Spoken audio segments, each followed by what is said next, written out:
I hope is this crooked? I hope not.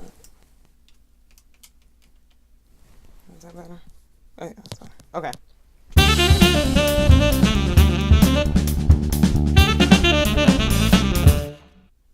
Hello everyone and welcome back to my channel. It's been such a long time. I've been so busy with life.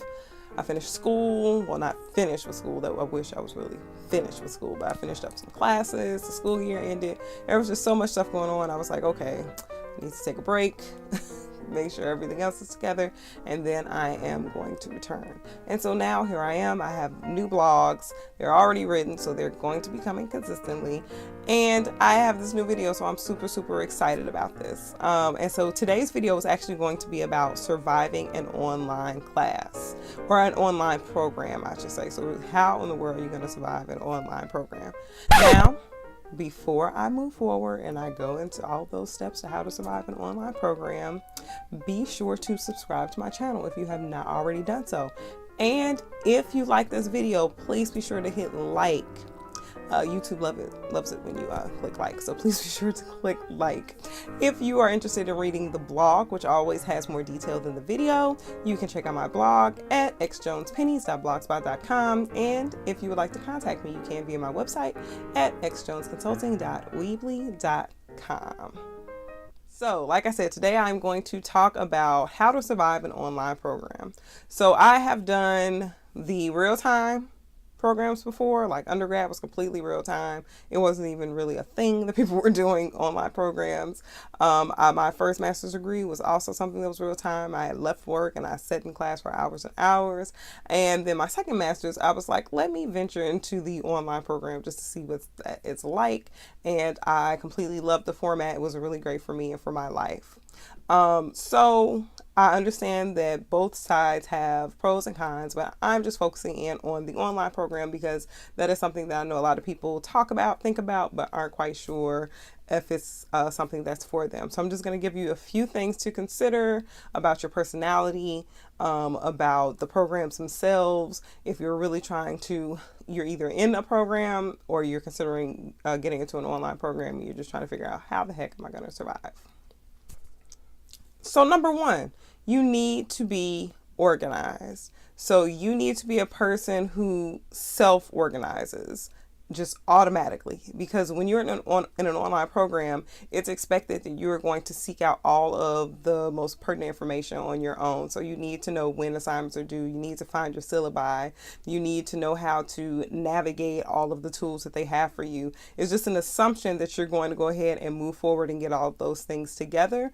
And another benefit is you know when things are going to happen, and it helps you to coordinate with your actual schedule in real life. And sometimes you may even notice that there's something conflicting in the syllabus that may have been posted on your online programs page. So I use Blackboard, but I know there are other different ones. So it might be something different on Blackboard than it was in the syllabus, and you may want to address it.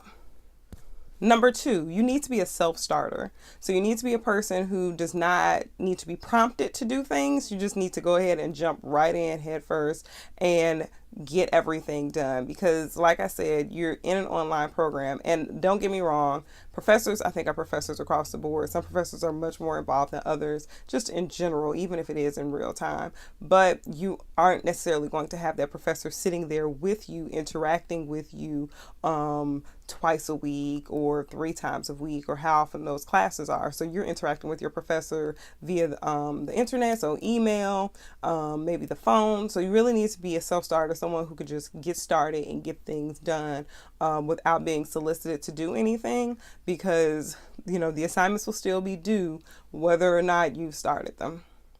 Number 3, you need to be able to hold yourself accountable. So an analogy that I use is an online program is just like a great workout. So a workout, you're only going to get out of it what you put into it. And it's the same thing with online programs. So you need to say to yourself, okay, you know what? I'm in this program. I'm dedicated to it.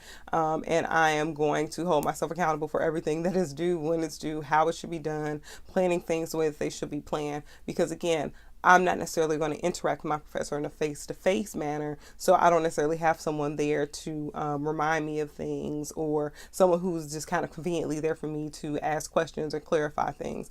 I need to be able to know about things ahead of time so that I know how to address issues that I may have with class. Number 4, you need to create a work schedule. So again, you do not necessarily have those class times. Now, there are going to be requirements. You are required to log in and spend so much time on your platform, but you don't have a class that you're going to sit in where you're actually physically submitting things. So you need to create a schedule for yourself so that you know when things are due, if they're increments, if they're drafts, or anything else that's important, so that you can keep up with everything. Because I keep saying it, there isn't going to necessarily be a person there reminding you twice a week. Yes, your professor will reach out to you, minimum of weekly, but it's not quite the same as having a person who's actually sitting there with you face to face. Number five is one of my personal favorites. Use your words carefully. Okay, and this is something that I don't know if people necessarily consider. I am an English major originally, so I really understand the power of words and language and how that impacts people. But it's just like a text message. There are people who do not like to send text messages because they don't know. They may be misconstrued via text, and that's just not something that they want to happen. They don't want any messages to be confused. So it's the same thing when you're online. You're going to interact with your peers online. So you need to be careful with how you say things, how you punctuate things, because something that you type can come across completely different from the way that you meant it. And that's going to really damage the relationships that you have with your peers. And yes, you do create relationships with people in your online programs. And I've pointed this out before in another video. I have a friend now. She is a good friend of mine now who I met online in my online program. So you just want to make sure that you're maintaining those relationships and you're careful with how you word things, and you're respectful of your peers when you are responding to them in those boards. Number 6, technology is your best friend. If you are a person who is afraid of technology, if you are afraid to send an email, if you do not know how to upload a document, online may not necessarily be the best way for you to go.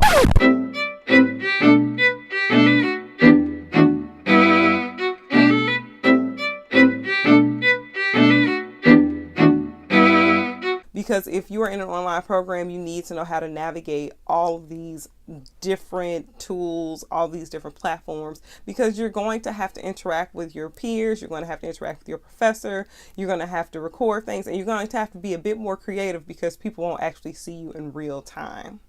And number 7, last but not least, course evaluations are key. Course evaluations are not for you to vent. It is not your time to say, oh, I really hated this stuff that happened.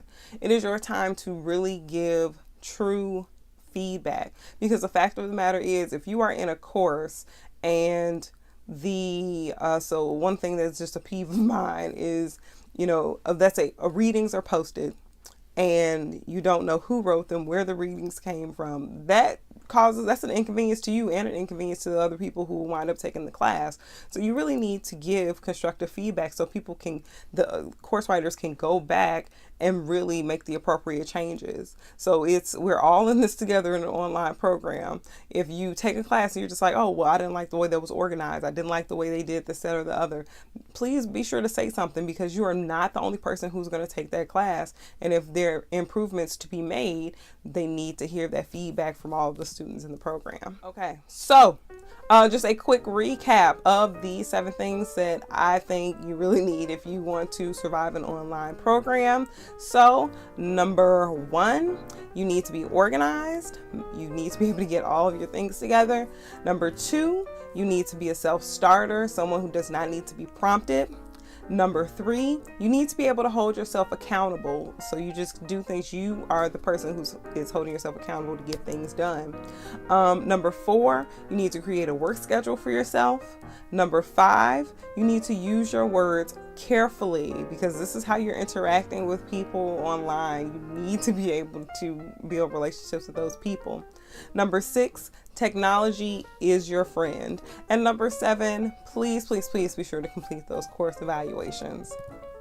So I hope you liked this video. I'm so glad that you came back to visit me. I know I've been gone for a while, but again, I am back. I have written several blogs and I will be recording for all of those blogs. If you did like this video, please be sure to click like. If you have not already done so, I don't know why you haven't done so, subscribe to my channel. If you would like to see the blog for this particular video, you can check that out at xjonespennies.blogspot.com. And if you would like to contact me, you can via my website at xjonesconsulting.weebly.com. Thanks so much for tuning in to watch my video this week, and I look forward to seeing you guys next time.